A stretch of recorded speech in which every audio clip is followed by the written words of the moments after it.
Clarity है? तो सभी जुड़ जाएं ताकि हम आपके कॉम्प्लीमेंट्री एंगल्स को बोर्ड एग्जाम से रिलेवेंट क्वेश्चंस के हिसाब से खत्म करें और उसके बाद आगे आ जाएं आगे के टॉपिक पे। चलो सभी ऐड हो रहे हैं, तब तक एक बार रिकॉल कर लेते हैं। तो लास्ट क्लास में हमने क्या देख लिया था? हमने देख लिया था कॉम्प्लीमेंट्री एंगल्स में, देखो ये देख लिया था, क्या देख लिया था, थोड़ा ऑब्जर्व करते हैं। हमने कॉम्प्लीमेंट्री एंगल्स में देख लिया था कि हमें find solve prove that type के क्वेश्चन आए जहां पे क्या हो जाए, डिवाइड मल्टीप्लाई अगर आ जाए, एडिशन सब्सट्रैक्शन आ जाए। ये दो केसेस हमने देख लिए थे। हमने क्या सीखा था? सबसे पहले कॉम्प्लीमेंट्री एंगल में काम होता है, कोई भी ऊटपटांग एंगल दिखे पार्टनर ढूंढो। उसका पार्टनर कैसे ढूंढते हैं? तो क्या दोनों एंगल मिलकर 90 हो रहे हैं, ऐसे चेक करते हैं पार्टनर क्या है। पार्टनर ढूंढ लिया, अगर पॉसिबल है दोनों पार्टनर को एक साथ करो क्योंकि पार्टनर एक साथ ही अच्छे लगते हैं। कपल कर लिया आपने, उसको पार्टनर कर लिया, एक साथ कर लिया। उसके बाद क्या टारगेट होता है? उसके बाद मेरा टारगेट होना है एंगल एक करना। क्या? एंगल एक करना, यानी वो जो दोनों एंगल है उनको एक एंगल में बदल दो। आपकी मर्जी है, ऊपर वाला, नीचे वाला, साइड वाला, एंगल सेम होना चाहिए, दोनों पार्टनर के एंगल सेम होने चाहिए। ठीक है, क्लियर है? इतना जब आप कर लेते हो तो उसके बाद क्या ऑब्जर्व करते हो कि ये चीज जब अगर आप डिवाइड मल्टीप्लाई में करोगे तो जनरली वो आंसर 1 देके जाएगा। यही चीज आप अगर एडिशन सब्ट्रैक्शन करोगे, और इसमें भी खासकर सब्ट्रैक्शन में, तो जनरली 0 देगा। एडिशन में कोई भी आंसर आ सकता है। और इसके बाद फाइनली जो हमारा बचा था वो था कॉम्बिनेशन। तो कॉम्बिनेशन डिस्कस करेंगे, उसके बाद टाइप 2 पे आ जाएंगे। क्लैरिटी है? क्लियर है? तो सभी जुड़ जाओ, उसके बाद हम स्टार्ट कर देते हैं। तो हेलो एवरीवन, चलो स्टार्ट करते हैं तो लेक्चर को बिना टाइम वेस्ट किए। अब देखो कॉम्बिनेशन क्वेश्चंस देखो। अब कॉम्बिनेशन में मैंने क्या बोला था? ऐड, सब्ट्रैक्ट और डिवाइड मल्टीप्लाई एक ही क्वेश्चन में आएगा। देख लो क्वेश्चन, सबसे पहले क्वेश्चन नंबर 1 देखो क्या है।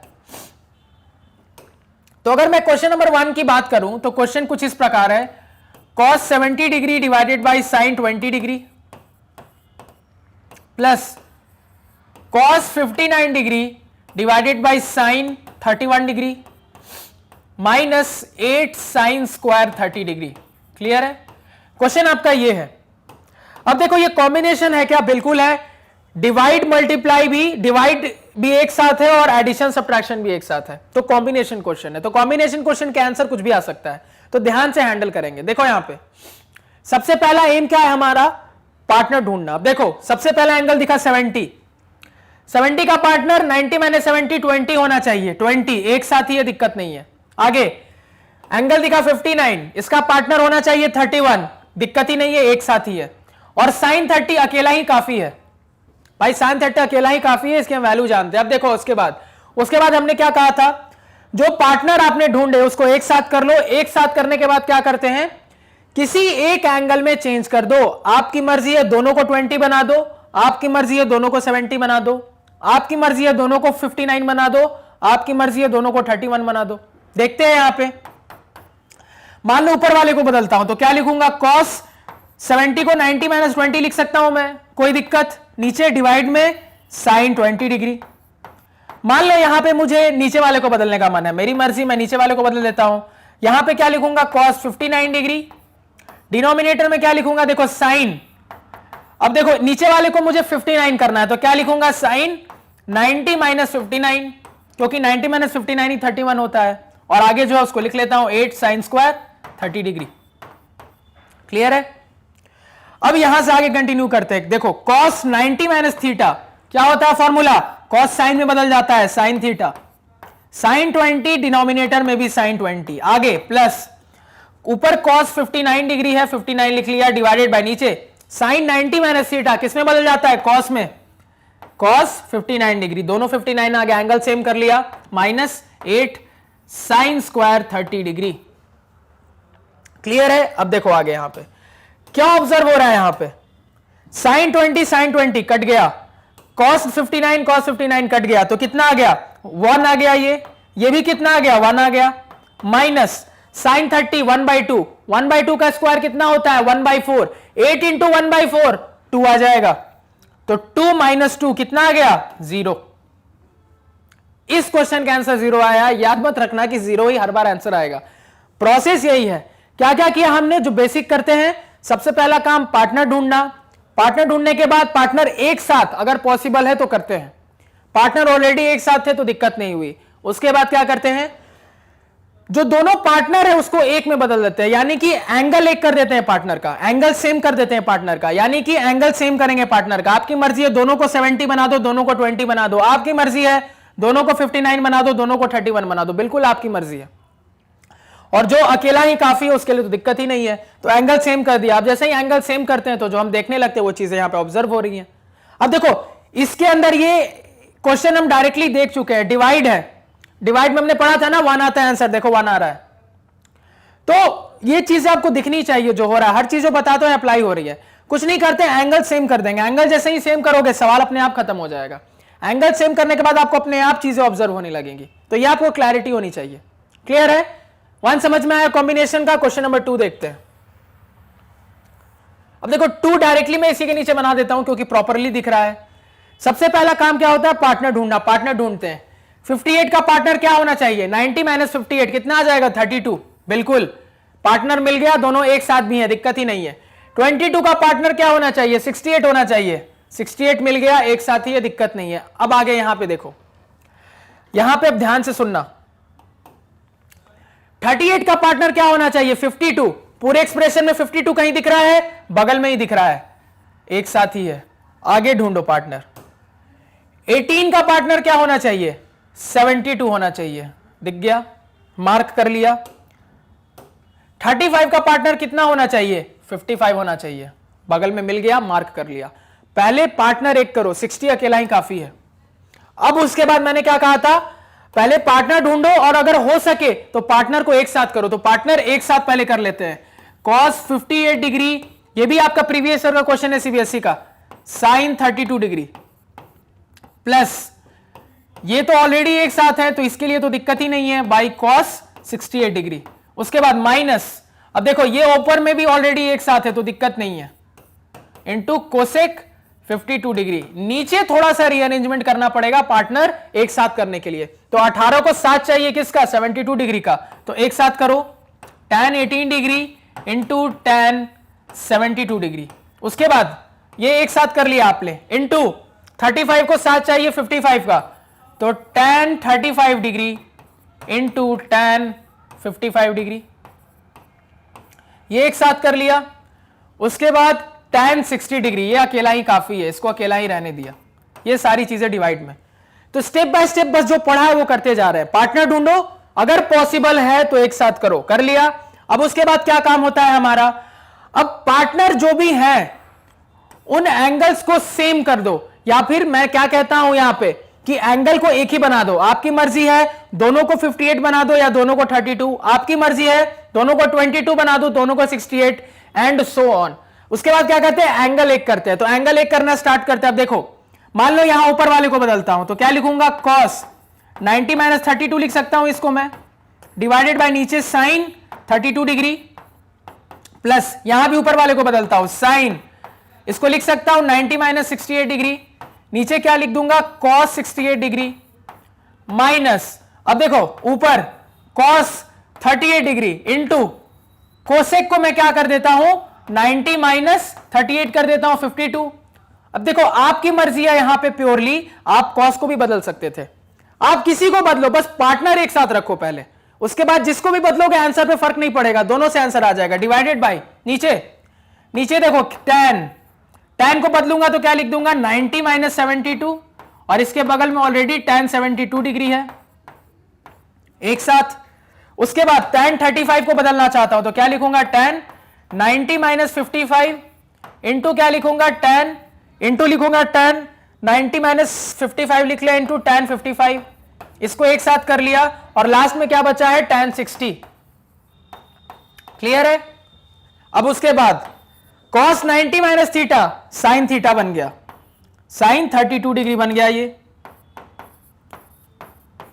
Divided by sin 32 degree, plus sin 90 minus theta cos theta, theta क्या है? 68 है, क्या लिख दोगे थीटा को? 68 डिग्री, डिवाइडेड बाय नीचे भी cos 68 डिग्री, माइनस ऊपर देखो cos 38 डिग्री है इंटू कोसेक 90 माइनस थीटा क्या बन जाता है? सेक थीटा बन जाता है। तो कितना हो गया? सेक 38 डिग्री हो गया ये,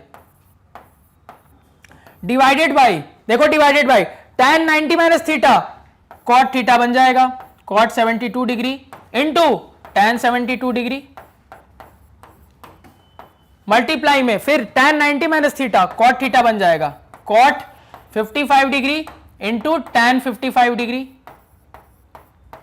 इंटू tan 60 था डिनोमिनेटर में। कितना आ गया? दोनों कट गए, ये 1 दे दिया, प्लस ये दोनों भी कट गए, 1 दे दिया, माइनस यहां देखो, यहां पे थोड़ा ध्यान देंगे जो मैंने आपको बताया था cos 38 इंटू sec 38 कितना होता है 1। भाई sec है क्या? cos का ही उल्टा है। sec को लिखोगे तो क्या लिखोगे 1 बाई cos, तो क्या लिख दोगे sec थीटा को 1 बाई cos थीटा, यानी 1 बाई cos 38। तो cos 38 into 1 by cos 38, cos 38 by cos 38 1 आएगा ऊपर। क्लैरिटी होनी चाहिए क्या हो रहा है। सिंपल देखो, ये हमने डिस्कस किया है बेसिक्स की क्लास में। क्या डिस्कस किया था? Sine into cosec 1, sine theta into cosec theta 1, cos theta into sec theta 1, tan theta into cot theta 1। मैंने आपको कहा था तीनों याद रखना, यूज होगा। देखो यूज हो रहा है cos theta into sec theta 1। नीचे देखो tan theta into cot theta 1 एक 1 आया, into cot theta into tan theta 1 दूसरा 1 आया, इंटू tan 60 क्या होता है? tan 60 √3 होता है। तो कितना आ रहा है? देखो यहां 1 प्लस 1 2 आ रहा है, तो 2 और यहां कितना आ रहा है? -1 बाई √3। क्लियर है? यही आपका फाइनल आंसर है।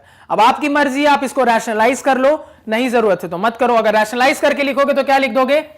2 माइनस √3 डिवाइडेड बाई 3। ये ज्यादा बेटर आंसर है क्योंकि रैशनलाइज्ड है। एग्जाम में पॉसिबल है तो रैशनलाइज करके आंसर लिखेंगे, आपके सामने है।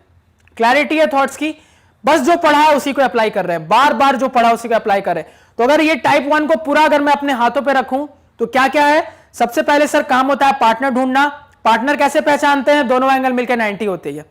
उसके बाद पार्टनर को अगर पॉसिबल हो तो एक साथ करो, पॉसिबल हो तो एक साथ करो, वो एक साथ करते हैं।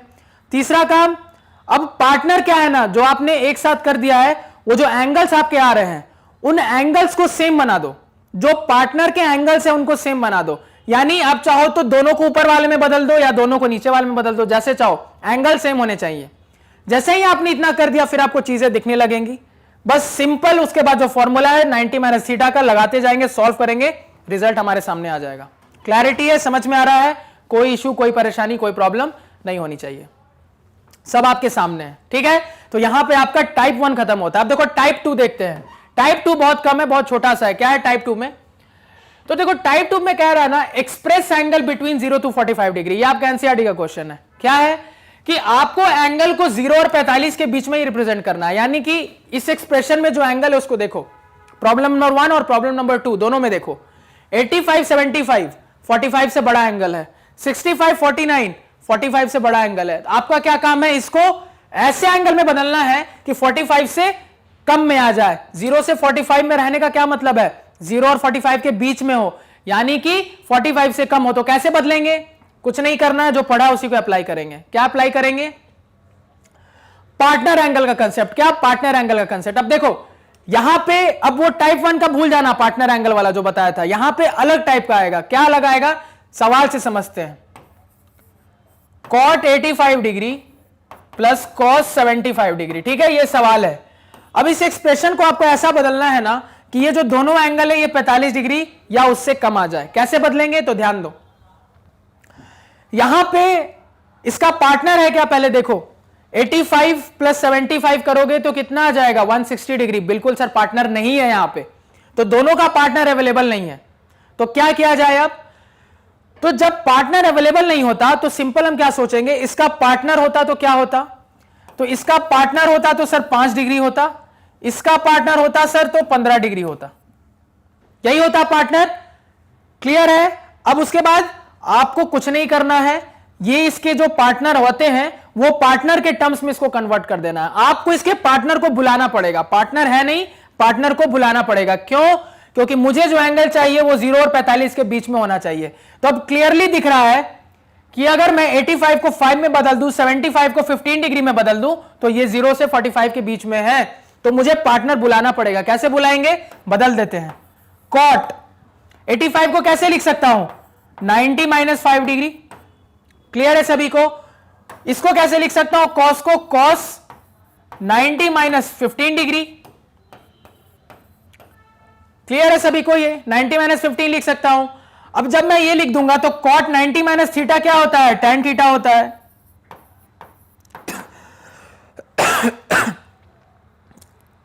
सॉरी, cos 90 माइनस थीटा क्या होता है आपका? sin थीटा होता है। क्लैरिटी है यहां पे? तो cot 90 minus theta tan theta होता है, cos 90 माइनस थीटा कितना होता है? sin थीटा होता है। अब देखो, अब जो आपके सामने एक्सप्रेशन आ रहा है उसमें क्या दिख रहा है आपको? क्लियरली यहां पे दिख रहा है कि जो मुझे एंगल मिल गया है वो 0 और 45 के बीच में है। क्लियर है? दूसरा क्वेश्चन देखो इसी तरीके से, क्या है? tan 65 डिग्री, उसके बाद plus cot 49 degree. Again question क्या है? आपको एक्सप्रेशन को ऐसा चेंज करना है कि एंगल 0 और 45 के बीच में हो। तो मैंने क्या बोला था? चेक करो, जहां उटपटांग एंगल दिखे पार्टनर ढूंढो। पार्टनर है क्या यहां पे? इसका 65 का पार्टनर होना चाहिए था, 25 नहीं है। 49 का पार्टनर क्या होना चाहिए था? 49 का आपका पार्टनर होना चाहिए था 31, नहीं है। दोनों के पार्टनर नहीं है, पार्टनर बुलाएंगे। इसका पार्टनर क्या होना चाहिए था? 25। इसका पार्टनर कितना होना चाहिए था? 41 सॉरी, 31 नहीं 41। इसका पार्टनर क्या होना चाहिए था? 41। अब दोनों के पार्टनर नहीं है, पार्टनर को बुलाएंगे। कैसे पार्टनर बुलाते हैं? कन्वर्ट कर दो, जो हमने पढ़ा है। कैसे कन्वर्ट करेंगे? इसको हम लिख सकते हैं tan 90 माइनस 25 डिग्री, इसको लिख सकते हैं हम cot 90 माइनस 41 डिग्री। अब पार्टनर आ जाएगा इसका, यही तो इसका पार्टनर है, इसका यही तो पार्टनर है ना। अब पार्टनर आ जाएगा कैसे? tan 90 minus theta cot theta, cot 90 minus theta tan theta. देखो यहां पे पार्टनर अवेलेबल नहीं होते तो पार्टनर बुलाना पड़ता है, इसलिए यहां पे दोनों को बदलना पड़ता है। टारगेट क्या है मेरा? एंगल ऐसा बना दूं जो 45 से ज्यादा ना हो। चेक कर लो, दोनों एंगल 45 से ज्यादा नहीं है। अब ये मत सोचना कि क्वेश्चन इसी पे लिमिटेड रहेगा, हर बार आपको पूछेगा कि एंगल 0 से 45 के बीच में ही बनाओ। इसकी कोई गारंटी नहीं है। वो बोल सकता है 0 से 30 के बीच में बनाओ, 0 से 50 के बीच में बनाओ। उसकी आपको चिंता नहीं करनी है कि किसमें बनाने कह रहा है। बस उटपटांग एंगल देखो, ध्यान में क्या आना चाहिए? कॉम्प्लीमेंट्री से ही बनेगा। ये जहां उटपटांग एंगल दिखे जनरली कॉम्प्लीमेंट्री से बनेगा। पार्टनर नहीं दिख रहा है, पार्टनर बदल के देखते हैं क्या आ रहा है। ये जो एंगल आ रहे हैं क्या जो लिमिट दी है उसके अंदर है कि नहीं? तो बिल्कुल लिमिट के अंदर है, तो चेंज होके आ जाएगा। समझ में आया? चीजें क्लियर है? यही आपका क्या था? टाइप 2 था। क्लियर है? अब देखो, अब यहां पे फाइनली टाइप 3 बता के इसको एंड कर देंगे। टाइप 3 क्या है? अब देखो टाइप 3 है ना, एंगल कंपैरिजन की जब जरूरत पड़े हमें। क्या मैं कह रहा हूं? जब आपको एंगल कंपैरिजन की जरूरत पड़े, यानी दो एंगल को कंपेयर करना हो। क्या हो? दो एंगल को कंपेयर करना हो, तब ये कंसेप्ट यूज करेंगे। जैसे एक एग्जांपल के लिए समझो, सबसे पहला सवाल लेते हैं। Sine 5 theta is equal to cos 4 theta. अब यहां पे मेरे को थीटा निकालना है, क्या है? अब यहां पे थोड़ा सोचो, क्या लिखा है मैंने? एलिफेंट और उसके बाद डबल एरो दिया है लायन। सबसे पहले इतना याद रखना, कंपैरिजन हमेशा कैसा होता है? कंपैरिजन हमेशा सेम टाइप की चीज में होता है। कंपैरिजन हमेशा सेम टाइप की चीज में होता है। कभी भी हाथी को शेर से कंपेयर नहीं करेंगे, एक शेर को दूसरे शेर से ही कंपेयर करेंगे, एक हाथी को दूसरे हाथी से ही कंपेयर करेंगे। कभी भी हाथी को शेर से कंपेयर नहीं करते हैं। बात आ रही है समझ में? कंपैरिजन हमेशा टक्कर का होना चाहिए। क्यों हम कहते हैं कंपैरिजन हमेशा टक्कर का होना चाहिए? तो टक्कर के कंपैरिजन के लिए चीजें सेम होनी चाहिए। तो जब भी आपको लगे, अब देखो यहां ध्यान देना, आपको ऐसा एक्सप्रेशन दिखा, आपको थीटा निकालना है। अब यहां साइन है, यहां कॉस है, अलग अलग चीज है। कंपेयर अलग अलग चीज का होता है? नहीं होता है। टक्कर की कंपैरिजन होने के लिए चीजें सेम होनी चाहिए। अब यहां आपका कंसेप्ट है, तो चीजों को सेम बनाना पड़ेगा। यानी आपको साइन को या तो कॉस बनाना पड़ेगा, कॉस को साइन बनाना पड़ेगा। अब जैसे ही ये दिमाग में आएगा तो क्या आएगा फिर? अगर साइन कॉस और कॉस साइन बनेगा तो इसका क्या मतलब है? इसका मतलब है कि मुझे कुछ चेंजेस करने पड़ेंगे। तो हम यहां पे थे, हमने यहां तक क्या देखा था लास्ट क्लास में? तो लास्ट मैंने टाइप 3 जो बता रहा था, तो मैंने आपको बोला था कि जब इस तरीके के क्वेश्चन आए जहां पे मुझे एंगल कंपैरिजन करना हो, देखो एंगल कंपैरिजन करना हो, जैसे sine 5 theta is equal to cos 4 theta, क्या है? एक एंगल का दूसरे एंगल से कंपैरिजन है। या फिर sec 4a is equal to cosec a minus 20 degree, angle comparison है। तो जब मुझे एंगल कंपैरिजन करना हो तो हम क्या करते हैं? तो देखो यहां पे सॉल्यूशन क्या है? Convert to 1 ratio to compare. तो यहां पे हम क्या देख रहे थे, अब इस चीज को बताते हैं। तो हम ये डिस्कस कर रहे थे जब भी मुझे दो चीजों को कंपेयर करना होता है, कभी भी मान लो एक नंबर 1 चीज है, इसको नंबर 2 चीज से मुझे क्या करना है, कंपेयर करना है। तो कंपैरिजन हमेशा क्या होता है, देखो कंपैरिजन हमेशा बराबर की चीज में, टक्कर की चीज में होता है, ये हमने पढ़ा था। कभी भी कंपैरिजन ऐसा नहीं हो सकता जैसा कि हमने देखा था कि एक एलिफेंट को हम कंपेयर कर देंगे किससे, लायन से। बिल्कुल दोनों अलग अलग टाइप के एनिमल्स है, एक हर्बीवोरस है, एक कार्निवोरस है, ठीक है। सबका अलग स्टैमिना होता है, सबके अपने एडवांटेजेस है, सबके अपने डिसएडवांटेजेस है। तो कंपैरिजन हम दो हाथियों को कर सकते हैं, लेकिन कभी भी एक शेर को एक हाथी से नहीं कर सकते। तो यही चीज आपको यहां पे समझनी है कि यहां ट्रिग्नोमेट्री में भी जो कंपैरिजन होगा ना, उसके लिए सेम होना जरूरी है। कंपैरिजन दो अलग अलग चीज की वैरायटी में नहीं हो सकती, सेम चीज में हो सकती है। अब यहां पे देखो, तो कभी भी ऐसा प्रॉब्लम आ जाए, कैसा प्रॉब्लम, जब आपको जो कंपैरिजन करना हो वो अलग अलग वैरायटी की हो। जैसे कंपैरिजन में क्या देख रहे हो, sin 5 theta is equal to cos 4 theta. मान लो एक एग्जांपल लिया मैंने पहले क्वेश्चन का, अब इधर sin है इधर cos है। कभी भी sin को cos से हम कंपेयर कर सकते हैं, नहीं कर सकते, क्योंकि दोनों अलग अलग चीजें हैं। sin कभी भी cos से कंपेयर नहीं हो सकता। क्यों कंपेयर नहीं हो सकता, क्योंकि दोनों अलग अलग चीजें हैं।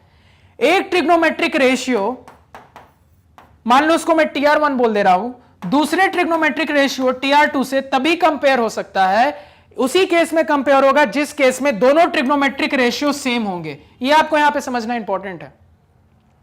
कंपैरिजन होने के लिए चीजों का बराबर होना जरूरी है। आ रही है बात समझ में? तो हम क्या करेंगे यहां पे, अगेन साइन को कॉस से कंपेयर नहीं कर सकता मैं, सेक को कोसेक से कंपेयर नहीं कर सकता मैं। कंपेयर होने के लिए चीजों को सेम होना जरूरी है, यानी ट्रिग्नोमेट्रिक रेशियो को सेम होना जरूरी है। यही आपको यहां पे कंसेप्ट समझना है, और यही टाइप 3 है। क्या करेंगे टाइप 3 में, जब भी हमें प्रॉब्लम में ऐसा दिखे कि एक ट्रिग्नोमेट्रिक रेशियो दूसरे ट्रिग्नोमेट्रिक रेशियो से कंपेयर हो रहा है और मुझे एंगल फाइंड करना है, जैसे यहां पे थीटा फाइंड करना है, यहां पे एंगल मान लो ए फाइंड करना है। तो कभी भी एक ट्रिग्नोमेट्रिक रेशियो दूसरे से कंपेयर हो रहा हो और मुझे क्या करना हो, एंगल फाइंड करना हो, तो कंपैरिजन कभी भी क्या होगा अलग अलग चीजों में तो हो नहीं सकता, चीजों को बराबर होना पड़ेगा कंपेयर होने के लिए। यानी एक ट्रिग्नोमेट्रिक रेशियो को बराबर होना पड़ेगा दूसरे ट्रिग्नोमेट्रिक रेशियो के, यानी कि अगर इधर साइन है तो इधर भी साइन होता तब कंपेयर कर पाते, इधर सेक है तो इधर भी सेक होता तो कंपेयर कर पाते, या फिर इधर कोसेक है तो इधर भी कोसेक होता तो कंपेयर कर पाते, या फिर इधर कॉस है तो इधर भी कॉस होता तो हम कंपेयर कर पाते। तो या तो दोनों तरफ साइन हो, दोनों तरफ टैन, दोनों तरफ कॉस, दोनों तरफ सेक कोसेक, मतलब दोनों तरफ सेम ट्रिग्नोमेट्रिक रेशियो का होना जरूरी है, तभी हम कंपैरिजन करके एंगल निकाल सकते हैं, वरना कंपैरिजन हम नहीं कर सकते। ये बहुत इंपॉर्टेंट है यहां पे समझना। अब देखो यहां पे, तो क्या करूं मैं कि एक ट्रिग्नोमेट्रिक रेशियो को दूसरे में कन्वर्ट कर दूं। तो एक ट्रिग्नोमेट्रिक रेशियो को दूसरे में कन्वर्ट करने के लिए हम क्या जानते हैं, तो हम बेसिकली देखो क्या क्या जानते हैं। tan को sin बाई कॉस लिख सकते हैं, जो बोल रहा हूं उसको ध्यान दो, tan को मैं sin बाई कॉस लिख सकता हूं, लेकिन इससे ये tan sin बाई कॉस में कंपेयर क्या हो गया, कन्वर्ट हो गया। इससे ये tan sin बाई कॉस में कन्वर्ट हो गया, ना ये पूरी तरीके से sin है ना ये पूरे तरीके से कॉस है, तो ये कन्वर्ट करना नहीं हुआ। इस चीज को पहले समझो, tan को sin बाई कॉस लिख देना या cot को cos बाई sin लिख देना, ये कन्वर्जन नहीं है, क्योंकि मैंने क्या कहा, एक रेशियो से दूसरे रेशियो पे जाना है। यहां पे अभी भी दो रेशियो हैं, तो एक रेशियो से हम दूसरे पे तो गए, लेकिन दो अलग अलग रेशियो पे चले गए। तो एक से सिर्फ दूसरे पे जाना है, यानी एक रेशियो दूसरे में ही चेंज होना चाहिए, उससे ज्यादा नहीं हो। तो उससे रिलेटेड हम क्या जानते हैं, तो हम सिर्फ कंप्लीमेंट्री एंगल्स का सहारा जानते हैं। क्या जानते हैं कि कंप्लीमेंट्री एंगल्स ये ऐसी चीज है जो साइन को कॉस बना सकता है, कॉस को साइन बना सकता है, टैन को कॉट बना सकता है, कॉट को टैन बना सकता है, सेक को कोसेक बना सकता है, और कोसेक को सेक बना सकता है।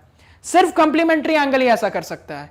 यानी जो मेरी रिक्वायरमेंट थी उसको कौन फुलफिल कर सकता है, कंप्लीमेंट्री एंगल्स। एग्जाम में कभी भी सवाल लिख के नहीं आएगा कि कंप्लीमेंट्री एंगल्स का, आपको समझना पड़ेगा कि मेरी जो रिक्वायरमेंट है उस हिसाब से हम सिर्फ कंप्लीमेंट्री एंगल्स पे ही ये काम कर सकते हैं। तो क्या करेंगे यहां पे, मान लो मैं पहला सवाल लेता हूं, तो अगर मैं आपके सामने पहला सवाल लूंगा तो यहां पे देखो क्या हो रहा है।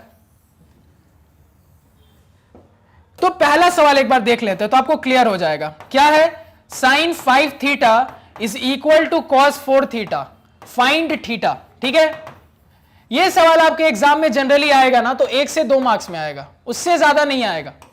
पहला वाला ये जो क्वेश्चन लिखा है या नीचे वाला क्वेश्चन है, ये भी 1 से 2 मार्क्स में, उससे ज्यादा में नहीं आएगा। तो देखो ये जो शॉर्ट टाइप के क्वेश्चन बनेंगे, तो मैंने क्या कहा, कंपैरिजन करने के लिए दोनों ट्रिग्नोमेट्रिक रेशियो सेम होनी चाहिए थी। सेम है क्या? अभी नहीं है, सेम करना पड़ेगा। ट्रिग्नोमेट्रिक सेम रेशियो कौन, किसकी मदद से मैं एक रेशियो को दूसरे में बदल सकता हूं? तो सिर्फ हम एक ही रास्ता जानते हैं और वो है कॉम्प्लीमेंट्री एंगल्स का सहारा। तो तुरंत हम सोचेंगे कॉम्प्लीमेंट्री एंगल की मदद से ही ये किया जा सकता है। अब कैसे करेंगे, अब इस चीज को समझो।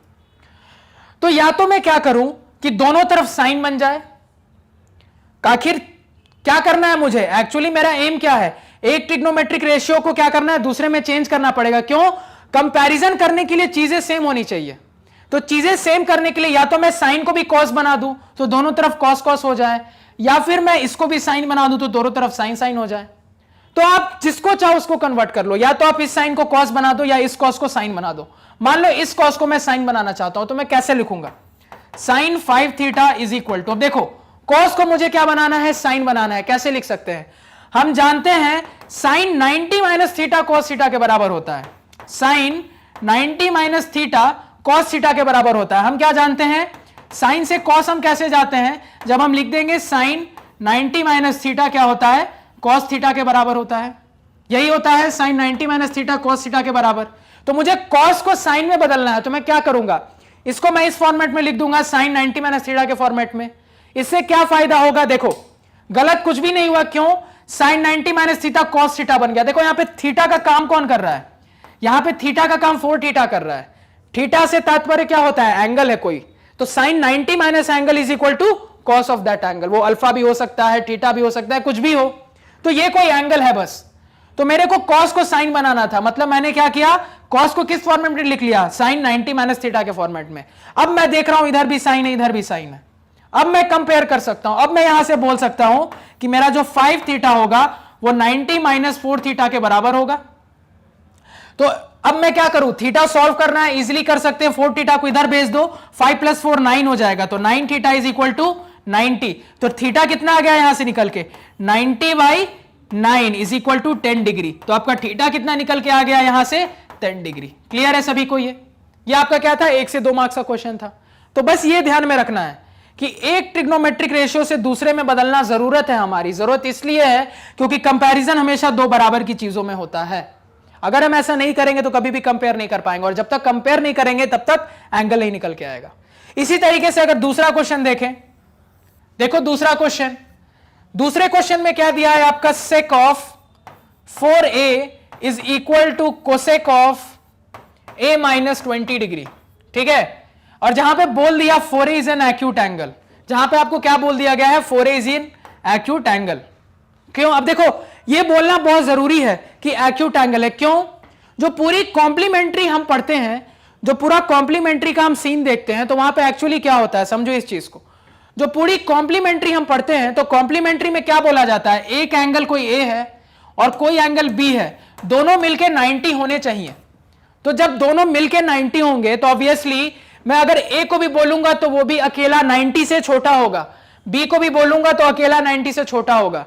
तो एंगल हमेशा एक्यूट होता है क्योंकि 90 से छोटा है। इसलिए यहां पे आपको बोल रहा है ये जो एंगल है, एंगल क्या है यहां पे, अब एंगल का काम यहां पे 4a कर रहा है, तो वो एंगल क्या है 90 से छोटा है। इसी वजह से बोलना जरूरी है कि एंगल 90 से छोटा है।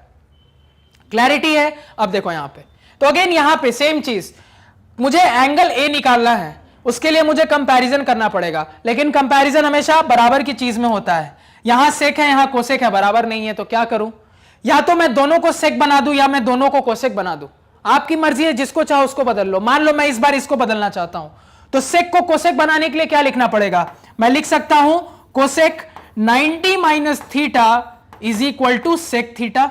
क्या ये सही नहीं है, कोसेक 90 माइनस थीटा ही सेक थीटा हो जाता। अब देखो इधर भी कोसेक, इधर भी कोसेक। अब मैं इजीली क्या कर सकता हूं, कंपेयर कर सकता हूं, कोई दिक्कत कोई समस्या इसमें। अब यहां से मैं कंपेयर करके क्या लिख सकता हूं, यहां से मैं लिख सकता हूं कि 90 माइनस 4a जो मेरा होगा वो किसके इक्वल होगा, a माइनस 20 के। तो यहां से क्या दिख रहा है, 4a को उधर भेज दो, क्या बन जाएगा 5a इज इक्वल टू 20 को इधर भेजो, कितना हो जाएगा 110। तो a की वैल्यू कितनी आ गई, आपका एंगल आ गया 110/5 डिग्री। कितना आ जाएगा 5 2 10, 5 2 10, 22 डिग्री। तो a की वैल्यू कितनी निकल के आ गई, 22 डिग्री निकल के आ गई। देख लो यहां पे। तो अप्रोच समझ में आया आपको, अप्रोच क्लियर हुआ कि ये जो वैरायटी होती है इसमें कंपैरिजन करना जरूरी है एंगल निकालने के लिए, और कंपैरिजन करने के लिए हम कंपैरिजन तभी कर पाएंगे जब चीजें टक्कर की होंगी, बराबर की होंगी। तो मुझे बराबर करना पड़ेगा, और बराबर करने के लिए हमें एक ट्रिग्नोमेट्रिक रेशियो को दूसरे में बदलना पड़ेगा, क्योंकि दोनों ट्रिग्नोमेट्रिक रेशियो सेम होंगे तभी हम कंपेयर करेंगे। और वो हम कैसे जानते हैं? वो हम कर सकते हैं सिर्फ कॉम्प्लीमेंट्री एंगल की मदद से। तो ये टाइप क्लियर है, ये क्या था? टाइप 3। इसके बाद इसका लास्ट टाइप है टाइप 4। टाइप 4 देख लो क्या है। अब जिसका फाइनल टाइप है टाइप 4 में क्या होगा ना, prove that type of problem आएंगे, कॉम्प्लीमेंट्री एंगल का हेल्प लेके prove that type of problem. अब क्या होगा प्रॉब्लम में? देखो तो प्रॉब्लम में बहुत क्लियर आपको क्या चीज बोली जाएगी, देखो यहां पे। तो सबसे पहला जो टाइप बनेगा ना इसमें देखो कैसा सवाल आएगा। आपको कहा जाएगा कि एंगल ABC एक ट्रायंगल के इंटीरियर एंगल है। क्या मैंने कहा? एंगल ABC एक ट्रायंगल के इंटीरियर एंगल है। तो एंगल A, एंगल B और एंगल C। तो अगर तीनों ट्रायंगल के इंटीरियर एंगल हैं तो ऑब्वियसली तीनों एंगल का सम 180 होगा। तो ये लिख लेते हैं, angle A plus angle B plus angle C is equal to 180 degree. अब यहां पे एक चीज देखो, अब आपसे इस तरह का सवाल पूछा जाएगा, आपको पहले बोल देगा कि ABC एक ही ट्रायंगल के क्या है? इंटीरियर एंगल है। अब मुझे प्रूफ करके दिखाओ कि sine of B plus C whole divided by 2 is equal to cos of A by 2। यानी कुछ ये प्रूफ करने कह रहा है, sine of B plus C divided by 2 is equal to cos of A by 2। ये आपको प्रूफ करना है। इस टाइप की चीज कैसे प्रूफ करेंगे? देखो समझो इस चीज को। तो यहां पे ये मुझे प्रूफ करना है, और इसको प्रूफ करने के लिए देखो हम क्या जानते हैं, हम बस ये जानते हैं, क्योंकि जब से ही सवाल ने ये लिखा कि तीनों इंटीरियर एंगल के हैं ट्रायंगल के, तो यहां से मैं इसी रिजल्ट पे पहुंच सकता हूं कि अगर तीनों एक ही ट्रायंगल का इंटीरियर एंगल है तो तीनों एंगल का सम 180 होगा। अब देखो सवाल में क्या यूज होगा, सवाल में इसी सवाल को अगर मैं थोड़ा देखो ब्रेक करके लिखूं तो आपसे क्या क्या पूछा जाएगा। इसी को मैं लिख सकता हूं B/2 प्लस C/2, कोई शक? इसी को मैं इस तरीके से लिख सकता हूं, तो sine of B/2 plus C/2 is equal to cos of A/2। और ऐसा नहीं है कि सिर्फ ये कोई भी कॉम्बिनेशन हो सकता है, आपको प्रूफ करने दे सकता है sine of A/2 plus B/2 is equal to cos of C/2। आपको प्रूफ करने दे सकता है tan of A/2 plus C/2 is equal to cot of B/2। आपको प्रूफ करने दे सकता है sec of B plus C/2 यानी कि sec of B/2 plus C/2 is equal to cosec of A/2। तो हर जगह क्या होगा ना, आपको दो जो एंगल है उसके आधे का सम प्रूव करना पड़ेगा, तीसरे एंगल के बराबर होगा with a different trigonometric ratio. यानी इधर साइन था तो इधर कॉस बन जाएगा, और इधर B प्लस C गायब हो जाएंगे और तीसरा एंगल जो बचा हुआ है ये आ जाएगा। यानी अगर इधर AC होता तो इधर B आ जाता, इधर BC है तो यहां A आ गया, यहां अगर AC होगा तो यहां B आ जाएगा। तो क्या अप्रोच होगा इस टाइप के सवाल का? तो समझो यहां पे सारा अप्रोच यहीं पे छुपा है। देखो जैसे ही सवाल ने यह बोल दिया कि तीनों ट्रायंगल के इंटीरियर एंगल हो रहे हैं, तो यहां से यह मैं बोल सकता हूं, लेकिन सवाल में देखो यूज क्या हो रहा है, सवाल में B/2 और C/2 आ रहे हैं और A/2 आ रहा है, यानी हर एंगल का आधा आ रहा है। तो आधा कर लो, क्या लिख देंगे? Dividing by 2 both sides. अब दोनों तरफ 2 से डिवाइड करोगे तो इसको मैं लिख सकता हूं angle A plus angle B plus angle C whole divided by 2 is equal to 180 divided by 2। कितना हो गया? 90 डिग्री। यानी इसी को मैं इस तरीके से लिख सकता हूं angle A/2 plus angle B/2 plus angle C/2 is equal to 90 degree. अब देखो आपको जो दिखना चाहिए वो ये है, ये चीज इंपॉर्टेंट है जो आपको यहां पे दिखनी चाहिए। अब देखो किसी भी दो चीजों को तीसरे में बदलना है, आसानी से बदल सकते हैं। क्यों? क्योंकि अब क्या देख रहे हो, कॉम्बिनेशन मिलके कॉम्प्लीमेंट्री बन रहा है। फिर से किसका कंसेप्ट आ गया? कॉम्प्लीमेंट्री एंगल्स का। कॉम्बिनेशन मिलके क्या बन गया? कॉम्प्लीमेंट्री बन गया। तो कॉम्प्लीमेंट्री एंगल का कंसेप्ट क्या कर देंगे? सिंपल, जैसे मान लो ये क्वेश्चन था आपका, कौन सा क्वेश्चन है? आपको प्रूफ करना है कि साइन B प्लस C/2 क्या है? cos A/2 के बराबर है। कैसे प्रूफ करोगे? तो सिंपल, हम कुछ नहीं करेंगे, B प्लस C/2 को हम क्या लिख सकते हैं? देखो यहां पे angle B plus angle C/2 को हम क्या लिख सकते हैं? यहां पे इसको हम लिख सकते हैं 90 माइनस एंगल A/2। कोई समस्या इसमें? अब देखो ये क्या है, इसी को आपको क्या प्रूफ करना है? Sine of B plus C/2, यानी इसके बदले ये लिख दूंगा, तो sine of 90 minus theta, sine 90 minus theta क्या होता है? कॉस थीटा, यानी कि थीटा क्या है यहां? Angle A/2। तो क्या हो गया प्रूफ? कॉस A/2 हो गया प्रूफ। नेक्स्ट क्वेश्चन देखो, cos of B plus C by two sine A by two prove करना। अगेन सेम चीज, B plus C by two के बदले 90 माइनस ए बाई टू लिख सकता हूं मैं, और यहां पे कॉस है तो कॉस 90 माइनस थीटा क्या हो जाएगा, साइन थीटा हो जाएगा। देखो साइन थीटा हो गया, थीटा क्या है, एंगल ए बाई टू है।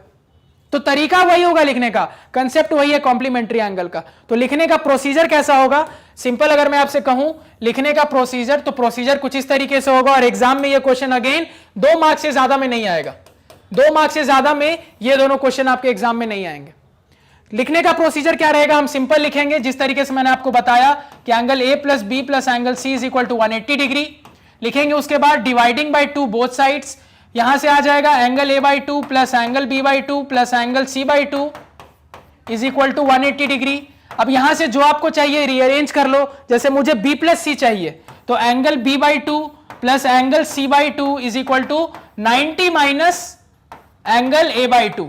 अब इसके बदले इसको सब्स्टिट्यूट कर देंगे तो हम यहां पे डायरेक्टली लिख सकते हैं therefore sine angle B plus C divided by two is equal to sine, इसके बदले ये लिख देंगे तो क्या लिख देंगे 90 minus angle A by two, तो कितना हो गया sine 90 minus theta cos theta, जो मुझे प्रूफ करना था और ये प्रूव हो गया।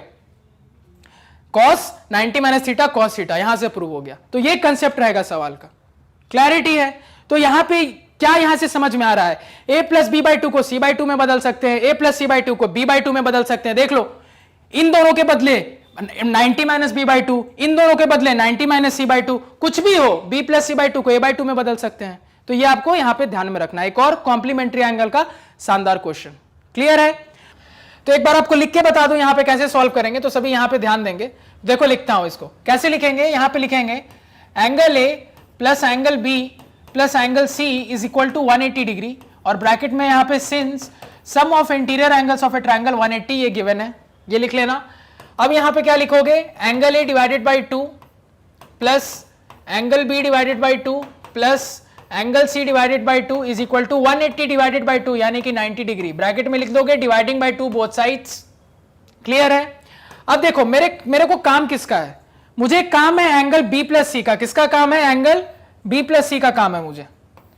तो एंगल बी प्लस सी का अगर मुझे काम है तो यहां से फिर मैं क्या बोल सकता हूं, सभी समझो इस चीज को, मुझे एंगल बी प्लस सी का काम है तो यहां से मैं क्या बोल सकता हूं, एंगल बी प्लस सी को मैं बोल सकता हूं कि angle B by two plus angle C by two is equal to 90 degree minus angle A by two.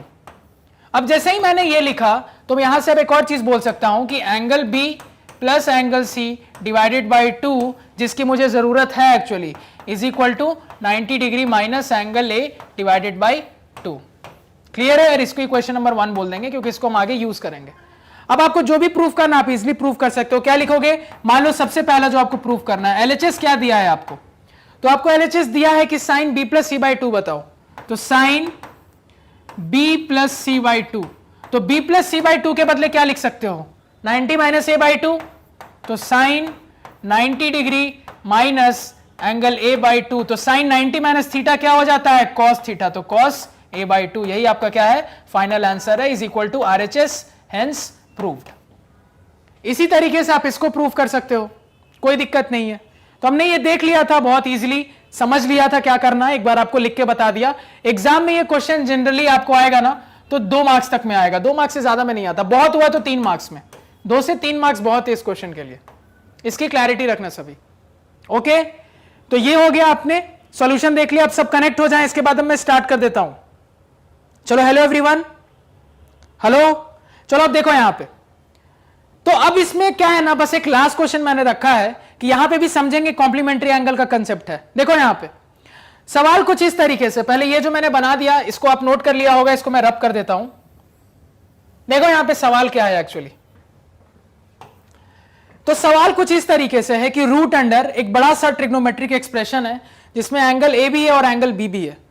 अब आपको प्रूफ करना है ये सब मिलके tan a होगा कब, अगर सवाल ने दे दिया है कि angle a plus B 90 degree. अब देखो जैसे ही ये देखोगे angle a plus B 90 degree, तुरंत दिमाग में क्या आना चाहिए कि 2 एंगल का सम 90 हो रहा है, यानी कॉम्प्लीमेंट्री एंगल का कंसेप्ट है। तो तुरंत यही देख के समझ में आना चाहिए कि कॉम्प्लीमेंट्री एंगल का कंसेप्ट लगेगा।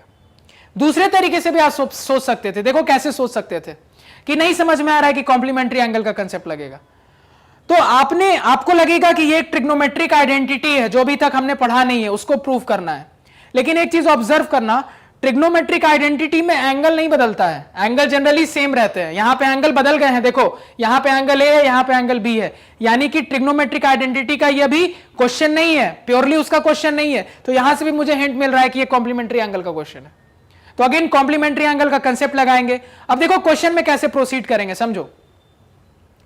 अगर मैं इस सवाल को देखूं और फिर मैं आरएचएस को देखूं तो मैं क्या देख रहा हूं, मुझे इसको प्रूफ करना है tan a के इक्वल, यानी आरएचएस में सिर्फ एंगल ए आ रहा है, आरएचएस में सिर्फ एंगल ए आ रहा है, एंगल बी का कोई नामो निशान नहीं है। लेकिन एलएचएस में तो एंगल बी है, यानी कि एलएचएस से एंगल बी हटाना मेरा एम होना चाहिए। अब एंगल बी कैसे हटाएंगे, तो एलएचएस से एंगल भी हट जाना चाहिए। तो हटाने के लिए फिर सोचोगे कुछ होना चाहिए ना आपके पास, तो ये है ना। यहां से मैं क्या लिख सकता हूं, यहां से मैं लिख सकता हूं कि एंगल बी एक्चुअली क्या हो जाएगा मेरा 90 डिग्री माइनस एंगल ए हो जाएगा। और इसी को जहां जहां एंगल बी है वहां मैं यूज कर दूंगा, इसको पुट कर दूंगा और इक्वेशन को सॉल्व कर दूंगा, तो ये ऑटोमेटिकली प्रूव हो जाएगा। देखते हैं कैसे। एग्जाम में ये क्वेश्चन आपको जनरली 2 से 3 मार्क्स में अगेन पूछा जाएगा। सवाल क्या है समझो। तो इस सवाल को अगर मैं यहां पे लिख दूं तो देखो क्या लिखूंगा। सवाल कुछ इस तरीके से है कि root under tan a into tan b, tan a into tan b plus tan a into cot b plus tan a into cot b divided by sin a into sec b divided by sin a into sec b minus sine square b by cos square a, sine square b divided by cos square a किसके equal proof करना है, इसको tan a की equal आपको proof करना है। ठीक है, ये मेरा सवाल है। तो मैं यहां पे क्या करूंगा, यहां पे अब ध्यान दो, मैं सिंपल यहां पे लिखता हूं LHS is equal to, basically मेरे को क्या LHS is equal to RHS ही तो प्रूफ करना है, तो मैं लिखूंगा LHS is equal to this. अब इस एक्सप्रेशन में मैंने जैसा कि बताया, क्या सवाल देखा तुरंत समझ में आया, RHS में B का नामो निशान नहीं है, यानी LHS में जहां जहां B है B को हटाओ। B को हटाने के लिए क्या करेंगे, ये जो रिजल्ट दिया है इसको यूज कर देंगे। तो B को हटाने के लिए जो रिजल्ट है इसको यूज कर रहे हैं, तो हम क्या ऑब्जर्व कर रहे हैं, देखो अब यहां पे सभी, तो A तो एज इट इज रहेगा, A के साथ कोई छेड़खानी नहीं है, जहां जहां B है उसके बदले इसको डाल दो। तो देखो B कहां कहां है, tan के साथ एक B है, इसके बदले डाल दिया 90 माइनस ए, प्लस यहां तो tan A है, उसके साथ cot के साथ फिर से B है, तो cot के साथ फिर से 90 माइनस ए डाल दिया, डिवाइडेड बाई डिनोमिनेटर देखो sin A into sec b है, तो फिर से sec के साथ क्या डाल दिया 90 माइनस ए डाल दिया। उसके बाद देखो माइनस क्या है यहां पे, साइन स्क्वायर b आ गया, तो साइन स्क्वायर b के बदले 90 माइनस ए डाल दिया, और यहां पे डिवाइडेड बाई cos स्क्वायर ए हो गया। क्लियर है। अब यहां पे तुरंत आइडेंटिटीज यूज करेंगे। अब देखो यहां पे ये जो स्टेप हमने लिखा है इसका इस्तेमाल किया ना, तो इसको आप पहले कहीं पे लिख के 1 बोल देना, और उसके बाद ब्रैकेट में इसको मेंशन कर दो कि फ्रॉम 1। यहां पे राइट साइड मेरे पास जगह नहीं है इसलिए मैं उस तरफ नहीं लिख रहा, इस तरफ लिख रहा हूं। आप इसको राइट साइड लिखना, इस स्टेप के राइट साइड क्या लिखोगे, फ्रॉम इक्वेशन 1। अब आगे देखो इस इक्वेशन को देखते हैं। अब बस कुछ नहीं, इसको सॉल्व करते जाओ। तो क्या लिखेंगे, सॉल्व करेंगे तो देखो tan a into tan 90 minus theta क्या होता है, cot थीटा, तो क्या बन गया cot a, plus tan a into cot 90 minus A, cot theta कितना होता है, cot 90 माइनस थीटा, फिर से tan थीटा, तो tan a into tan a हो गया यहां पे, डिवाइडेड बाई देखो क्या है, डिवाइडेड बाई नीचे है sin a into sec 90 minus theta cosec theta, cosec a। आगे देखो इसके बाद minus sin 90 minus theta cos theta, और उसका स्क्वायर तो cos स्क्वायर a, और डिनोमिनेटर में भी cos स्क्वायर a। क्लियर है सभी को ये स्टेप में कोई दिक्कत, बस कुछ नहीं, एक आइडेंटिटी यूज कर दी है क्या, कि जहां जहां tan 90 minus theta cot theta होता है, cot 90 minus theta tan theta होता है, sin 90 minus theta cos theta होता है, sec 90 माइनस थीटा होता है, cosec थीटा होता है। अब इसको बस सॉल्व कर देना है। देखो अब सॉल्व करते देखो क्या हो जाएगा, ध्यान देना। हमने ये पढ़ा है और पहले भी यूज किया है कि tan और cot क्या होते हैं, रेसिप्रोकल होते हैं। तो tan theta into cot theta 1 होता है, तो ये तो मिलके 1 बन गया। Again tan a into tan a मिलके क्या बन जाएगा, tan स्क्वायर बन जाएगा। तो यहां पे क्या बचा, 1 प्लस tan स्क्वायर a बचा, ये क्या बचा आपका न्यूमरेटर में। आगे देखो डिवाइडेड बाई, नीचे देखो sin a into cosec a, again sine और कोसेक एक दूसरे के रेसिप्रोकल है, तो मैं क्या लिख सकता हूं, कोसेक को 1 बाई साइन, तो साइन बाई साइन 1 हो जाएगा, यानी कि ये कुछ बचा ही नहीं है डिनोमिनेटर में, 1 ही है। यहां पे देखो माइनस कॉस स्क्वायर ए कट गया 1 टाइम, तो कितना आ गया -1, ये होल अंडर रूट, तो क्या दिख रहा है 1 और 1 कैंसल हो जाएंगे, क्या बच गया रूट अंडर tan स्क्वायर ए, क्या हो जाएगा स्क्वायर रूट tan ए, और यही तो मुझे प्रूफ करना था, यही क्या है मेरा RHS है, तो therefore LHS is equal to RHS proofed, यही मुझे क्या करना था यहां पे प्रूफ करना था। तो चीजें क्लियर है, समझ में आ रही हैं आपको, दिक्कत नहीं होनी चाहिए बिल्कुल भी। तो देखो अगेन क्वेश्चन कभी भी ये बोल के नहीं देगा कि कॉम्प्लीमेंट्री एंगल का क्वेश्चन, आपको समझना पड़ेगा कॉम्प्लीमेंट्री एंगल का क्वेश्चन है। तो टाइप 1, टाइप 2, टाइप 3 और टाइप 4 इतनी वैरायटी से आपको बहुत क्लियरली आसानी से समझ में आ जाएगा कि कॉम्प्लीमेंट्री एंगल का क्वेश्चन क्यों है। क्योंकि कहीं पे भी हमें कुछ ऐसा मिल गया ना कि 2 या 3 एंगल मिलकर 90 डिग्री हो जा रहे हैं और ट्रिग्नोमेट्री में लगाना है, क्या मैं कह रहा हूं 2 या 3 एंगल मिलकर, 2 या 3 एंगल का सम मिलकर 90 डिग्री हो जा रहा है। देखो यहां पे भी angle A/2 plus B/2 plus C/2 मिलकर कितना हो रहा था 90 डिग्री हो रहा था। Angle A/2 plus angle B/2 plus angle C/2 मिलकर यहां पे भी 90 हो रहा था। तो कहीं पे भी दिखे 2 या 3 एंगल मिलकर 90 हो रहे हैं, या फिर दिखे एक आइडेंटिटी जैसा लेकिन अलग अलग एंगल, तो भी कॉम्प्लीमेंट्री होगा। कोई ऐसा रिलेशन दिख जाए जहां पे 2 एंगल का सम 90 है तो कॉम्प्लीमेंट्री होगा। उठपटांग एंगल दिखे जैसा कि हमने टाइप 1 में देखा था, वहां पे भी कॉम्प्लीमेंट्री का केस बनेगा। तो बस जितनी टाइप बताया ना उससे बाहर से सवाल नहीं आना है, तो कॉम्प्लीमेंट्री इतना ही टाइप में आपका कवर हो गया। क्लियर है? तो यहां पे आपका trigonometric ratio, values at basic angles और कॉम्प्लीमेंट्री खत्म होता है। अब आ जाते हैं सीधा आइडेंटिटी पे। देखो आइडेंटिटी सबसे पहले समझते हैं कि आइडेंटिटी क्या है। ठीक है, तो देखो आइडेंटिटी क्या है। जैसे मान लो यहां पे मैंने आपको लिख दिया a² minus b² is equal to a plus B into a minus B. अब चीजों को समझो, ये क्या है, एक एक्सप्रेशन है, ये क्या है, एक एक्सप्रेशन है, ये क्या है, एक एक्सप्रेशन है। अब यहां पे चीजों को समझो, एक एक्सप्रेशन को कब मैं आइडेंटिटी बोलूंगा, एक एक्सप्रेशन को कब मैं आइडेंटिटी बोलूंगा, इस पे ध्यान देना है सभी को। एक एक्सप्रेशन आइडेंटिटी तभी कहलाएगी जब एक कंडीशन फुलफिल होगी। क्या कंडीशन है, अब यहां पे समझो ध्यान से। एक्सप्रेशन और आइडेंटिटी में यहीं पे फर्क आता है, क्योंकि हम जो पढ़ रहे हैं वो है ट्रिग्नोमेट्रिक आइडेंटिटी। तो ट्रिग्नोमेट्रिक आइडेंटिटी पढ़ने से पहले ये तो समझ में आना चाहिए कब कहूंगा आइडेंटिटी है, कब कोई चीज आइडेंटिटी होगी। तो देखो क्या लिखी है डेफिनेशन, एन इक्वेशन कह लो या एक्सप्रेशन कह लो, is called identity if it's true for all values of unknown, in this case theta. क्या मतलब है इसका, मतलब यह है कि आपके सामने जो एक्सप्रेशन रखा है वो आइडेंटिटी तभी कहलाएगा अगर उसमें जो अननोन है या उसमें जो वेरिएबल है। अब जैसे यहां पे वेरिएबल क्या है, क्या बदल रहा है, ए और बी बदल रहा है। ए और बी की अलग अलग वैल्यू पुट करोगे तो रिजल्ट आते जाएंगे। तो वेरिएबल का काम कौन कर रहा है, ए और बी कर रहा है। तो अगर एक एक्सप्रेशन आइडेंटिटी तभी कहलाएगा जब वो हमेशा सही होगा किसी भी वैल्यू ऑफ वेरिएबल के लिए। यानी आप इसमें जो वेरिएबल यूज हुआ है, एक एक्सप्रेशन है तो वेरिएबल होगा, उसमें जो भी वेरिएबल या फिर वेरिएबल्स यूज हुए हैं, उसमें जो भी वेरिएबल या भी वेरिएबल्स यूज हुए हैं, वो जितने वेरिएबल्स उसमें यूज हुए हैं वो किसी भी वैल्यू के लिए अगर ट्रू होगा ना तो वो क्या कहला जाता है, आपकी आइडेंटिटी कहला जाता है। क्या मतलब है इसका, मतलब यह है कि आपके सामने जो भी एक्सप्रेशन दी है उसमें जो भी अननोन है वो अगर हर वैल्यू के लिए सही है, यानी उसकी वैल्यू बदलेगी नहीं, तो हम उसी को क्या कह देंगे, आपकी आइडेंटिटी कह देंगे। अब जैसे यहां पे ये क्या है, एल्जेब्रिक एक्सप्रेशन है, क्या ये एल्जेब्रिक आइडेंटिटी है। तो देखो ए की वैल्यू जो चाहिए रखो, आपको बी जो चाहते हो रख दो, ए 5 रखोगे बी 2 रख दोगे, ए 10 रखो बी 11 रख दो, ए 1/2 रखो बी 3/2 रखो, कुछ भी रखो, ये चीज हमेशा सेटिस्फाई होगी, ये हमेशा होल्ड करेगा, हमेशा सही होगा, ये हम कभी भी गलत प्रूफ नहीं होने वाला। बस यही आइडेंटिटी है। यानी अननोन की वैल्यू के लिए वेरिएबल की वैल्यू आप कुछ भी रखो, अगर ये चीज बदल नहीं रही है या गलत साबित नहीं हो रही, तभी मैं उस एक्सप्रेशन को क्या कह सकता हूं, आइडेंटिटी। तो ये यानी कि क्या है, एक एल्जेब्रिक आइडेंटिटी है, ये एक एल्जेब्रिक आइडेंटिटी है। उसी तरीके से ट्रिग्नोमेट्रिक आइडेंटिटी होगी, यानी वो जो एक एक्सप्रेशन लिखा है वो एक्सप्रेशन अगर उसमें जो वेरिएबल यूज हुआ है उन सारे वेरिएबल के लिए हमेशा ट्रू होगी, तभी उसको आइडेंटिटी कहेंगे। क्या एग्जांपल है आपको समझेंगे हम। जैसे मान लो मैंने लिखा sine square theta plus cos square theta is equal to 1। अब ये क्या है, एक ट्रिग्नोमेट्रिक आइडेंटिटी है। मैंने क्या बोली आइडेंटिटी का डेफिनेशन, कि उसमें अननोन क्या है ढूंढो पहले। तो अननोन इसमें क्या है, थीटा है, थीटा मुझे पता नहीं है क्या है, लेकिन ये एक्सप्रेशन आइडेंटिटी तभी होगी अगर ये हर थीटा के लिए सही होगा।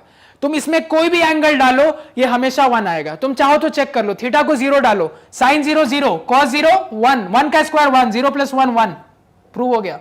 तुम थीटा को 30 डिग्री डालो, साइन 30 1/2 का स्क्वायर 1/4 प्लस कॉस 30 √3/2, √3/2 का स्क्वायर 3/4, कितना आ गया 4/4, यानी कि फिर से 1 आ गया। तुम चाहो तो 90 डालो, साइन 90 1, कॉस 90 0, फिर से 1 आ गया। तुम चाहे तो 45 डिग्री डालो, तो 1/√2 का स्क्वायर 1/2, फिर से 1/√2 का स्क्वायर 1/2, फिर से 1 आ गया। क्या दिख रहा है इसमें, मैं थीटा कुछ भी रख रहा हूं, 0 डिग्री 30 45 कोई भी एंगल रखो, ये चीज हमेशा सेटिस्फाई हो रही है, हमेशा LHS is equal to RHS हो रहा है। तो कभी भी ऐसा हो किसी एक्सप्रेशन में कि हमेशा LHS is equal to RHS हो, तो उसी को आइडेंटिटी कहते हैं। क्लियर है, समझ में आइडेंटिटी का मतलब। तो एक एक्सप्रेशन आइडेंटिटी कब होगा, वो तब होगा जब उसमें जो वेरिएबल या फिर अननोन है उसकी तुम दुनिया जहान की कोई भी वैल्यू रखो वो हमेशा सही साबित होगा, कभी भी गलत साबित नहीं होगा। तो अगर ऐसा हो रहा है तो वो क्या कहलाएगा, मेरी आइडेंटिटी कहलाएगा। क्लियर है, समझ में आई बात मेरी, क्लैरिटी है सभी को यहां पे। अब देखो आगे, अब आपको यह समझ में आ गया आइडेंटिटी है और एक्सप्रेशन में क्या फर्क है और कब कहेंगे आइडेंटिटी है। तो ये क्या बन गया आइडेंटिटी, क्योंकि तुम थीटा कुछ भी रखोगे तो हमेशा ये 1 आएगा ही आएगा। अब आगे देखो क्या, अब हमें क्या क्या आइडेंटिटी पढ़नी है जो हमें यूज करनी है। तो हमें बेसिकली यही आइडेंटिटी पढ़नी और यूज करनी है। क्या क्या, देखो बेसिकली आपको 3 चीजें याद होनी चाहिए, 3 इंपॉर्टेंट चीजें, बस ये 3 अगर याद है तो सब कुछ याद है आइडेंटिटी में। क्या क्या, सबसे पहली चीज sine square theta plus cos square theta 1 होता है। दूसरी चीज tan square theta plus 1 sec square theta के बराबर होता है।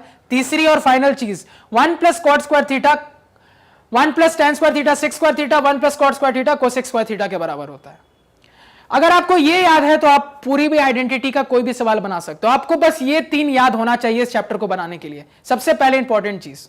क्लियर है, ये 3 सभी याद रख सकते हैं। अब देखो ये मेरी मेन आइडेंटिटीज होती है, यानी कि ये आइडेंटिटीज अगर आपको ध्यान में है तो अब कोई दिक्कत नहीं है। अब बाकी जो भी आइडेंटिटी है ना इसी को रीअरेंज करके आती है। अब जैसे समझो मैं क्या कहना चाह रहा हूं। अब इस आइडेंटिटी को देखो मैं कैसे कैसे रीअरेंज कर सकता हूं। मैं क्या करूंगा, साइन को उस तरफ भेज दूंगा तो 1 माइनस साइन स्क्वायर थीटा हो जाएगा, किसके बराबर आ गया, कॉस स्क्वायर थीटा के। मैं कॉस को उस तरफ भेज दूंगा तो 1 minus cos square theta sine बन गया। यहां पे देखो इसी तरीके से मैं 1 को इस तरफ भेज दूंगा तो sec square theta minus 1 tan square theta बन गया। अगेन मैं क्या करूंगा, tan स्क्वायर को उधर भेज दूंगा तो tan square theta minus sec square theta minus tan square theta 1 बन जाएगा। और वही चीज यहां पे। तो ये मेरी मेन आइडेंटिटी है। बाकी इससे हम बहुत कुछ डिराइव कर सकते हैं जैसा कि मैंने लिख दिया। क्लैरिटी है, तो अगर हमें ये 3 याद है तो हमें ये 6 भी याद है, दिक्कत नहीं होनी चाहिए। समझ में आ गई बात। अब देखो यहां पे, अब जो यहां पे दूसरी इंपॉर्टेंट चीज है ट्रिग्नोमेट्रिक आइडेंटिटी में जो आपको ध्यान में रखनी है वो ये कि ये पूरी कहानी तभी सही है अगर हमारा एंगल नहीं बदल रहा है। क्या मतलब है इसका, मान लो आपके सामने कुछ ऐसा मैंने लिख दिया, sine square theta plus sine square A is equal to 1। ठीक है, तुम कहोगे सर ये तो पढ़ा पढ़ा लग रहा है, sine square theta plus sine square A नहीं, एक्चुअली समझो इस तरीके से मैंने आपके सामने लिख दिया sine square theta plus cos square alpha is equal to 1। ठीक है, अब मैं आपसे पूछ रहा हूं क्या ये सही है, क्या ये ट्रिग्नोमेट्रिक आइडेंटिटी। आप क्या बोलोगे सर, नहीं बता सकते। क्यों नहीं बता सकते, अब यहां पे जो दूसरी इंपॉर्टेंट चीज है जो अक्सर स्टूडेंट्स मिस करते हैं वो ध्यान रखने वाली, कि जो एंगल साइन का है वही एंगल कॉस का होना चाहिए, जो एंगल साइन का है वही एंगल कॉस का होना चाहिए, तभी दोनों का स्क्वायर मिलके 1 आएगा। यहां पे भी जो एंगल tan का है वही एंगल सेक का होना चाहिए, जो एंगल कॉट का है वही एंगल कोसेक का होना चाहिए। यानी अगर यहां थीटा है तो यहां भी थीटा, मतलब क्या, थीटा कोई भी एंगल हो सकता है। यानी कि आप ये जरूर कह सकते हो सर क्या, कि sine square 30 degree plus cos square 30 degree 1, लेकिन आप ये नहीं कह सकते sine square 30 degree plus cos square 45 degree is equal to 1। क्यों, एंगल बदल गया। ठीक है, आप ये कह सकते हो sine square 60 degree plus cos square 60 degree is equal to 1, लेकिन आप ये नहीं कह सकते sine square 1 degree plus cos square 2 degree is equal to 1। क्यों, एंगल बदल गया। तो ये आपको समझना है कि ये चीज गलत है, क्योंकि एंगल बदल गया ना, यहां पे एंगल थीटा है, यहां पे एंगल अल्फा है, तो एंगल बदल गया है और हमें थीटा और अल्फा में कोई रिलेशन भी नहीं पता है। हमें थीटा और अल्फा में कोई रिलेशन भी नहीं पता है, तो हम कैसे कह देंगे कि ये सही होगा? हम नहीं बता सकते। तो ये जितनी आइडेंटिटीज है हमेशा सही है, नो डाउट, किसी भी एंगल के लिए सही है, नो डाउट, लेकिन यहां और यहां का एंगल सेम होना चाहिए, एंगल नहीं बदलना चाहिए।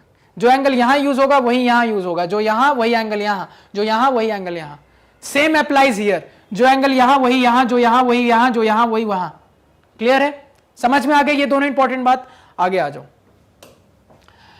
अब देखो हमारा इस चैप्टर को बनाने का क्या अप्रोच रहेगा। तो पूरे आइडेंटिटी का जो चैप्टर है ना वो हम खत्म कर देंगे कितने पॉइंट्स में? तो 12 से 13 पॉइंट्स आपको बताऊंगा। कितने? 12 से 13 पॉइंट्स आपको बताऊंगा, और इन 13 पॉइंट्स में आपकी पूरी आइडेंटिटीज में खत्म कर दूंगा। यानी इन 13 पॉइंट को ध्यान में रखोगे तो आइडेंटिटी का कोई भी क्वेश्चन तुमसे नहीं अटकेगा, इसकी मैं गारंटी लेता हूं। बस आपको ये 12 से 13 पॉइंट क्या है ना ध्यान में रखने हैं। अब एक एक करके सारे पॉइंट देखेंगे। सबसे पहले तो क्या है हमारा टाइटल? अप्रोच, क्या सॉल्व करने का तरीका होना चाहिए। तो देखो सबसे पहले तो ज्यादातर क्वेश्चन जो आपको इनकाउंटर होंगे वो इस टाइप के होंगे। हमने पहले भी देखा LHS is equal to RHS type, यानी आपको प्रूव करना पड़ेगा कि एक सर्टेन LHS जो है RHS की इक्वल है। क्लैरिटी है? ज्यादातर क्वेश्चन जो मिलेंगे इसी टाइप के, 75 से 80% क्वेश्चन इसी टाइप के होंगे। LHS दिया है कुछ, RHS दिया है, प्रूव करना है LHS RHS के बराबर है। अब देखो यहां पे क्या अप्रोच होना चाहिए, समझो चीजों को। तो जो आपको सवाल मिलेगा LHS is equal to RHS type, example के लिए जैसे आपके सामने ये सवाल है, इस सवाल को थोड़ा ध्यान से देखो। ये क्या है? LHS का काम कर रहा है। ये क्या है? आपका RHS का काम कर रहा है। अब यहां पे मैं क्या कह रहा हूं कि कभी भी LHS is equal to RHS type की कंडीशन बनेगी तो यहां पे हमें क्या ध्यान में रखना है? हमें यहां पे जो 2-3 चीजें ध्यान में रखनी है उसमें सबसे पहला पॉइंट देखो क्या है। एक साइड आपको कुछ ट्रिग्नोमेट्रिक रेशियो दिखेगा, जैसे LHS साइड में क्या क्या दिख रहा है? साइन दिख रहा है, सेक दिख रहा है। और RHS साइड में भी आपको या तो कोई ट्रिग्नोमेट्रिक रेशियो या फिर कोई कांस्टेंट दिखेगा, या तो कोई ट्रिग्नोमेट्रिक रेशियो या फिर कोई कांस्टेंट दिखेगा, ऐसा ही कुछ होगा। अब आपको LHS से कहां RHS पे पहुंचना है, तो क्या करेंगे? अब देखो यहां पे अप्रोच क्या होगा हमारा। आपको यह देखना पड़ेगा कि आप इसको रिलेट करने वाली कौन सी आइडेंटिटी जानते हो। क्या कह रहा हूं मैं? यहां जो चीजें लिखी हुई है इससे मिलता जुलता क्या पढ़ा हुआ आइडेंटिटी आप जानते हो, उसको इस्तेमाल करके क्या मैं यहां पहुंच सकता हूं। यही मेरा टारगेट है कि इससे मिलता जुलता LHS को देख के आपको पता करना पड़ेगा कि मैं क्या इससे मिलता जुलता पढ़ा हुआ जानता हूं और उसकी मदद से मुझे यहां पहुंचना है। क्लियर है? यही आपका अप्रोच होगा। अब जैसे इस एग्जांपल को देखो, इस एग्जांपल से मेरी बात समझो। देखो यहां पे जैसे ये आपका सवाल है, ठीक है? क्लियर है? इस सवाल में थोड़ा ऑब्जर्व करो क्या कह रहा हूं मैं। अगर मैं इस सवाल को देखूं तो सवाल को थोड़ा ध्यान दो, सवाल कितने पार्ट में है। अगर मैं सवाल को यहां पे देखूं तो ब्रैकेट के अंदर देखो LHS साइड क्या है, LHS को थोड़ा ऑब्जर्व करो। LHS साइड लिखा है 1 माइनस साइन स्क्वायर थीटा, ठीक है, इनटू सेक स्क्वायर थीटा। अब इसको क्या है ना 1 के बराबर प्रूफ करना है। अब देखो यहां पे कैसे दिमाग लगाते हैं। तो दो चीज का मल्टीप्लीकेशन, कोई A और B टाइप की चीज है, मल्टीप्लीकेशन 1 आ रहा है, कब होगा? दो चीज मल्टीप्लाई होके 1 तभी होगा अगर कोई एक चीज दूसरे का रेसिप्रोकल हो या फिर उल्टा हो। यानी कि मैं क्या कह रहा हूं, ये 1 तभी होगा जब यहां पे A इंटू 1/A होता या फिर B इंटू 1/B होता। बात समझ में आ रही है? तभी ना मैं यहां पे कह दूंगा, क्या कह दूंगा कि ये A और ये कट जाएंगे, ये B और ये भी कट जाएगा तो 1 आ जाएगा रिजल्ट। तो ये देख के इतना समझ में आ रहा है कि दो चीजों का प्रोडक्ट 1 तभी होगा जब ये पूरा इसका उल्टा होगा। यानी कि यहीं से मुझे हिंट मिल रहा है। क्या हिंट मिल रहा है? कि 1 माइनस साइन स्क्वायर थीटा जरूर सेक स्क्वायर थीटा का उल्टा होगा, और बिल्कुल होता है, अभी प्रूव हो जाएगा। देखो ऐसे करके सोचते हैं। फिर हमने क्या देखा कि LHS साइड देखो क्या मिलता जुलता हमने पढ़ा है। तो हमने जैसे ही इसको देख रहा हूं तो मेरे दिमाग में आ रहा, अच्छा 1 माइनस साइन स्क्वायर थीटा मैं पढ़ चुका हूं, एक आइडेंटिटी होती है, यहां से मैं कुछ डिराइव कर सकता हूं, बस उसको यहां पे पुट करो, सॉल्व कर दो। अब जैसे इसी इक्वेशन को सॉल्व करेंगे, 1 मार्क्स में मान लो ये क्वेश्चन आया तो कैसे सॉल्व करोगे? इस तरीके से सॉल्व करोगे। कैसे सॉल्व करोगे समझो यहां बात को। यहां पे मैं सिंपल लिखूंगा LHS is equal to 1 minus sine square theta into क्या है आपका सेक स्क्वायर थीटा है। अब देखो मैं जानता हूं कि 1 माइनस साइन स्क्वायर थीटा क्या होता है? कॉस स्क्वायर थीटा होता है। इसके बदले मैं लिख दूंगा कॉस स्क्वायर थीटा इंटू क्या है मेरे पास सेक स्क्वायर थीटा है। फिर मैं ये भी जानता हूं कि कॉस और सेक एक दूसरे के क्या है, रेसिप्रोकल है, तो इसको मैं क्या लिख सकता हूं, cos square theta by cos square theta. क्यों? क्योंकि सेक स्क्वायर थीटा ही क्या है आपका, कॉस स्क्वायर थीटा का उल्टा होता है, तो सेक स्क्वायर थीटा के बदले 1 बाई कॉस स्क्वायर थीटा, तो दोनों कट गए, रिजल्ट कितना आ गया 1 is equal to RHS proved. Clear है, समझ में आया? तो वो जो 12-13 पॉइंट पढ़ रहे थे उसका पहला इंपॉर्टेंट पॉइंट ये है कि LHS देखो RHS देखो, उसके बाद तुरंत और ऑब्जर्व करो कि इस LHS में क्या क्या चीजें ऐसी दिख रही हैं जिसमें आइडेंटिटी में लगा सकता हूं। क्या ऐसा दिमाग को चल रहा है, कुछ ऐसा दिख रहा है पढ़ा हुआ जो मैं लगा सकता हूं? और क्या ऑब्जर्व करो, यहां क्या क्या रेशियो दिया है, जैसे यहां साइन और सेक है, और यहां क्या प्रूव करना है, यहां कोई रेशियो प्रूव करना है, कांस्टेंट प्रूव करना है। तो ये दो चीज अगर देखोगे ना तो आपको अपने आप समझ में आने लगेगा कि कैसे प्रोसीड करना है। और भी टाइप से उसको हम क्या करेंगे, नेक्स्ट लेक्चर में देखेंगे। तो फिलहाल आइडेंटिटीज में जो हम 13 पॉइंट बताने वाले हैं उसका फर्स्ट पॉइंट ये था, इसको ध्यान में रखना है आपको। तो जितनी बातें बताएं उसको अच्छे से दिमाग में फिट कर लेना, और जो भी चीजें लिखी है उसको आप ध्यान में कर लेना, तो आपको दिक्कत नहीं होगी। क्लैरिटी है सभी को?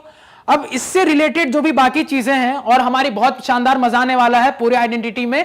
आइडेंटिटी 10 लेक्चर में आपकी खत्म हो जाएगी, पूरी आइडेंटिटी, एक भी प्रूफ दैट नहीं छूटेगा तुमसे, मैं बोल रहा हूं नहीं छूटेगा। क्लियर है? तो इसको यहां पे आप ध्यान से देख लें। तो चलो इस लेक्चर को एंड करेंगे। चलो हेलो एवरीवन, चलो हेलो, चलो मिलते हैं अब नेक्स्ट लेक्चर में। इस लेक्चर को यहीं पे एंड करते हैं। Thank you.